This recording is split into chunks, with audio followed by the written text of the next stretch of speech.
Guys, FASTag को 1 जनवरी से compulsory कर दिया गया है इंडिया में। तो आज हम 3 चीज़ों के बारे में जानेंगे। सबसे पहले फास्टैग क्या होता है, दूसरा फास्टैग हम कैसे बनवा सकते हैं और तीसरा फास्टैग एक्चुअली में वर्क कैसे करता है और पैसे कैसे कटते हैं। तो चलिए स्टार्ट करते हैं।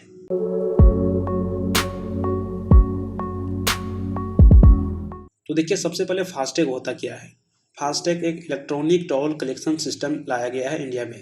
पहले हम लोग कैश देते थे टोल नाका के ऊपर, तो अब क्या होगा, एक स्टिकर लगा हुआ रहेगा आपके कार के ऊपर में और रेडियो फ्रीक्वेंसी के द्वारा उसको स्कैन किया जाता है और ऑटोमेटिक आपके वॉलेट या फिर सेविंग अकाउंट से पैसे कट जाते हैं। जहाँ से लिंक होता है वहाँ से आपका पैसे कट जाएंगे। ठीक है, तो चलिए हम बात करते हैं फास्टैग हम कैसे बनवा सकते हैं। फास्टैग को आप 3 जगह बना सकते हो। पहले तो आप टोल टैक्स के ऊपर यानी टोल नाका के ऊपर बना सकते हो, लेकिन अभी सभी टोल टैक्स के ऊपर नहीं बन रहा है फास्टैग, तो ये प्रॉब्लम हो सकती है। दूसरा आप बना सकते हो पेटीएम के ऊपर। पेटीएम के ऊपर बेहद ही आसानी है, आपके घर के एड्रेस के ऊपर आ जाएगी पट्टी और आप उसे यूज़ कर सकते हो एज अ फास्टैग। ठीक है, तीसरा आप बैंक से बना सकते हो, लेकिन सबसे जो लेंदी प्रोसेस है बैंक वाला ही है।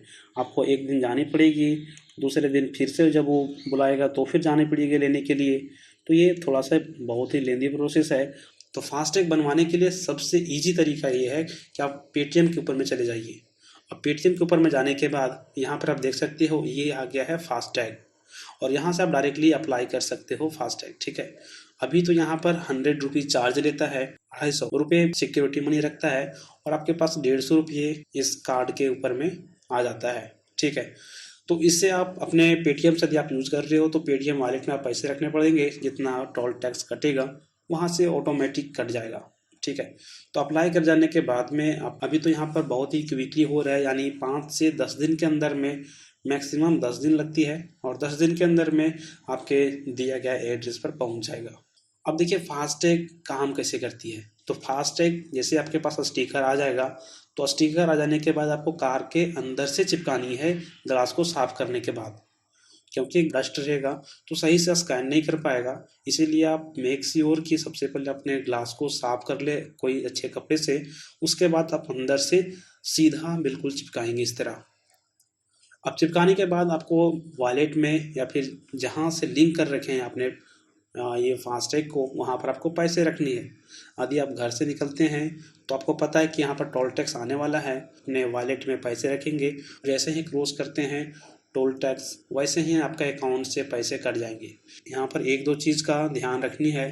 पहला कि आप एक जो गाड़ी रहता है आपके आगे या फिर पीछे, आप ध्यान दीजिएगा कम से कम 5 मीटर का डिस्टेंस रखिएगा। यदि आप 5 मीटर का डिस्टेंस नहीं रखते हैं तो हो सकता है कभी कभी क्या कि आपके अगले गाड़ी का टोल टैक्स आपके वाला में स्कैन हो जाए और आपके पैसे कट जाए। ठीक है, तो ये ध्यान दीजिएगा। दूसरा कि यदि आप ये टोल टैक्स यदि आप क्रॉस करते हैं और आपके पास फास्टैग नहीं है, तो अब यहाँ पर टोल टैक्स के ऊपर में एक ही काउंटर कैश का रहेगा, बाकी सब फास्टैग लगा देगा। और वो भी जो कैश ले रहा है वहाँ पर आप डबल लेगा। जैसे आपका फास्टैग से यदि आपका कट रहा है यहाँ पर 100 रुपीज़, यानी टोल टैक्स 100 रुपीज़ है और आप कैश जमा करते हैं तो आपको डबल चार्ज देनी पड़ सकती है। तो ये सारा चीज़ आपको ध्यान देने की ज़रूरत है। बाकी आप लाइक कीजिए और हो सकता है मेरे चैनल को तो सब्सक्राइब कर सकते हैं इस तरह का इन्फॉर्मेटिव वीडियो देखने के लिए।